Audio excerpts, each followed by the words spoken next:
Hi, welcome to BCI Ask the Experts. I'm Brad White, joined by two experts today, Dr. Dustin Pendle and Dr. Brian Lubers. Good morning, guys. Morning, Brad. Good morning. So on this show, we get a chance to answer your questions. So if you have questions for us, you can always send them in to bci@ksu.edu. And on today's episode, after I ask you guys the question, you'll get up to 10 points each for your answers as we go forward. So this question is a good one from a listener, and it says, there are multiple disease challenges that my operation faces. How do I prioritize, or what is important? What makes a disease more important than another one? Brian, I'm going to turn to you first on how to start prioritizing some of the disease challenges. So the little bit of my answer is strategy, because I know Dustin's sitting over there. So I'm gonna say that animal welfare is one of the priority factors that you should think about as you start addressing disease challenges in your operation. And for one, we want to be good stewards of the animals we have. So that's an easy one. Two, welfare challenges are becoming more important for marketing and consumer reasons. So it has that impact. And actually, for a third reason, and we've heard this from several veterinarians that we work with recently talking about stewardship issues.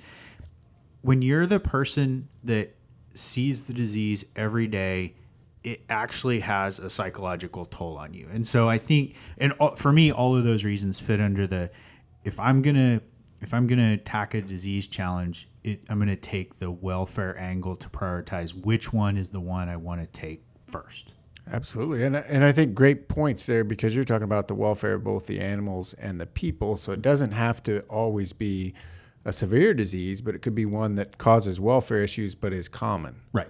Yep. Excellent. 7 points for Brian at the start. Dustin? And so the welfare, one thing I do like about that is, obviously there's economics built, as you noted, with consumers, but then if an animal isn't, from a welfare standpoint, it's going to cause you economic costs. And so I guess my answer is a little broader, and I'm going to take a look at the costs associated with the different diseases that are possibly going to be on my operation, and then the benefits of controlling those diseases, and try to kind of do a cost-benefit ratio.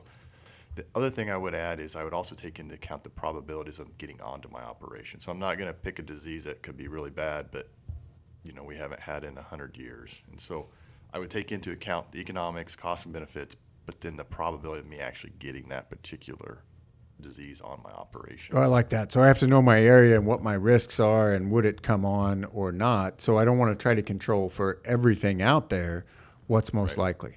All right, so seven points for Dustin as well. So Brian, as you create that prioritization list, you mentioned welfare. What about the consideration of how easy it is to either prevent or treat? So would I be less worried about it if it's easy to treat, or should I try to still prevent things? Where's your take on that? Yeah, I think ease and availability of effective treatments certainly plays into that decision, right? If I have something that, even if it's more common, if I know I can treat it, I'm probably going to treat it effectively. I'm probably going to put less emphasis on that. And we always emphasize prevention. So if I have means to prevent the disease, and Dustin mentioned preventing it from even getting on my operation, and I was thinking more of diseases I already had. So, but yeah, anytime I can control the disease through prevention, usually it has positive, productive aspects to preventing it before it causes a problem. And from an antibiotic stewardship perspective, if I don't have to use antibiotics, that's a way better path for us forward. Yeah, absolutely. So if we can minimize the need to treat, Yep. We're way better off than if we have to treat it after the fact. Yep. So Dustin, as you think about prioritizing disease, you mentioned cost benefit, likelihood of getting on my operation. Any other considerations that you'd have if you were prioritizing both disease in relation to prevention and treatment?